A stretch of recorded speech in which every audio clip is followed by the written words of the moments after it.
on SEN Track. It's time to Banter with Bensley, bringing you racing's unique stories. I've wanted to do this interview for a while, but I was prompted on Saturday because we saw Curath go to Caulfield and lead and really do it strong again for Maddie Raymond, a good friend of ours on SEN Track, a Warrnambool trainer. Maddie's partner is Paddy Bell, who has played a significant role in the success of a number of horses, particularly when he worked with Peter Moody. Paddy, thanks for joining us, mate. No worries at all. How's it doing at the Bull this morning, particularly after the win of Saturday? Yeah, the sun is shining. I know that much. It's you can definitely feel a bit of spring in the air, especially for our stable. That's for sure. Yeah, fantastic, mate. Maddie's got Curath going super at the moment. Yeah, she's absolutely flying. She's one of the toughest mares I've come across. She's been in work for a long time, and she seems to do it all the hard way in her racing style at the moment. But she seems to be getting the job done. We'll wait and see where she might race again. Let's focus in on you, Paddy. I mentioned Peter Moody in the introduction, but I want to go back before that. You were a jockey in New Zealand? Yeah, that's correct. I done my apprenticeship in New Zealand with a very good trainer called Grant Searle, trained down Mace Gay. And I was very fortunate to, probably didn't think of it at the time that I was learning a lot, but I look back now and he taught me a hell of a lot as a young kid, and it really helped me get to where I am today. So what age were you then, Paddy?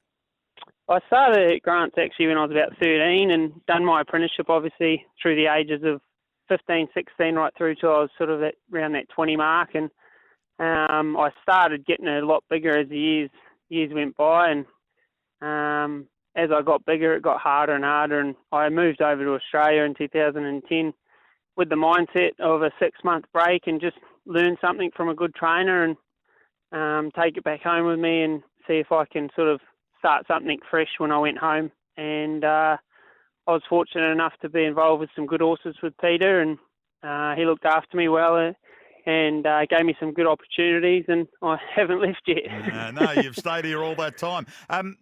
So how did you link with Peter Moody? Did you know him or not? No, I didn't know him. I knew of him, but didn't know him at all. I had a friend over here. He was riding work for Mick Price and Harry Bull, trainer of James Bull, brother of James Bull, and he sort of put me in touch with a guy called Tony Hayden, who was assistant trainer for Moody at the time, and I got in touch and just explained my situation and what I was looking for, and he said pop over, and I got here and things sort of went well, and so it just sort of unfolded, really. And it unfolded that you ventured to many parts around the world that you probably thought at the time you wouldn't have got anywhere near. Yeah, well, put it this way, Royal Ascot was never on my TV when I was living in New Zealand, so to have the opportunities, not just to go overseas with horses, but all around Australia, Perth, Brisbane, Sydney, even Adelaide and Tassie. I was pretty fortunate to be involved with horses that travelled when I was with Moody, and he always gave me those opportunities, which I was very grateful for, and grabbed them with two hands when I could. You went with Black Caviar, but you went before that, didn't you? Yeah, so the year before that, I took over Hinchinbrook, and he was the best I've ever seen him leading into Royal Ascot, and I really thought he was a genuine winning chance. And a couple of days before, in his last piece of work, he just strained a suspensory, and being a stallion prospect, Moody decided not to run him and just save him as a stallion. And it was a very disappointing moment in my career. I took a lot from the experience, and I put it to the test the next year as well. Well, you went back with Black Caviar, and we know that, you know, the mare herself just won the race. But how was it at that time? And we know now the nervous tension that was around making sure that Black Caviar could get the chance of running at Royal Ascot. Yeah, well, obviously she was always in winning form, but she was in good form heading over there, and she was probably the fittest she's ever been, in my opinion, and I'd probably say Moody would say the same. We didn't want to have to do a lot with her when we got her over there. And when we got her over there, she actually done so well the first week or two she was there that Moody wanted to give her a nice piece of work. And leading into the run, she sort of felt as though she was sort of coming to the end of her prep almost. But we found out that she had a lot of muscle issues and bits and pieces going on leading into the race. And there was a few hairy moments there, but she's a bloody tough horse, I'll tell you that, because there wouldn't be many horses in the world that would be able to do what she done that day. Where did you watch that race from, Paddy?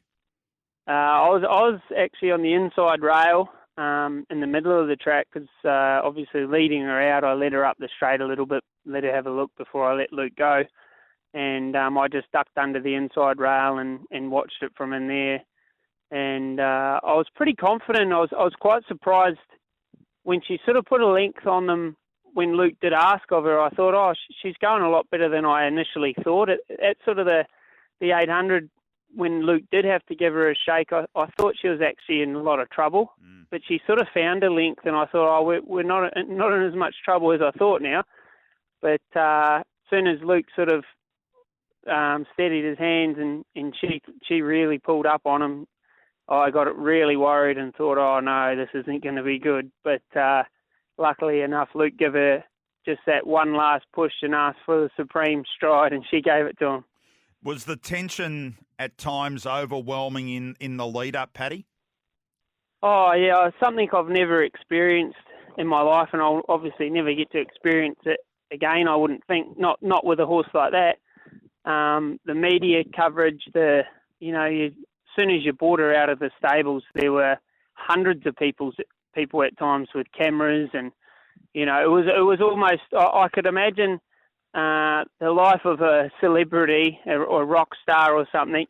She was living it, because we'd walk out the back of the stables and people would actually be running to get ahead of her to take a good photo, and it was an amazing experience. But like you said, there's a lot of pressure that comes with stuff like that, and that pressure I try not to think about too much. I try and stay as calm as I can, because I know, in my opinion, when you're nervous, it rubs straight off on your horses, and you don't want that. No, I think that's very great words. You hear trainers occasionally say that by saying that the horses, the animals, whether it's a horse or a dog or a cat or whatever, they can tense when you're tense. Oh, can they ever? Yeah. It's surprising, especially when you've been around them for as long as I have, from a young kid to now. You can really tell when a horse is feeling someone's nerves or anger or whatever it may be. They know emotion, that's for sure. Paddy, so obviously your partner, Maddie Raymond, trains at Warrnambool. Are you happy with your lot? I mean, was training ever something you wanted to do?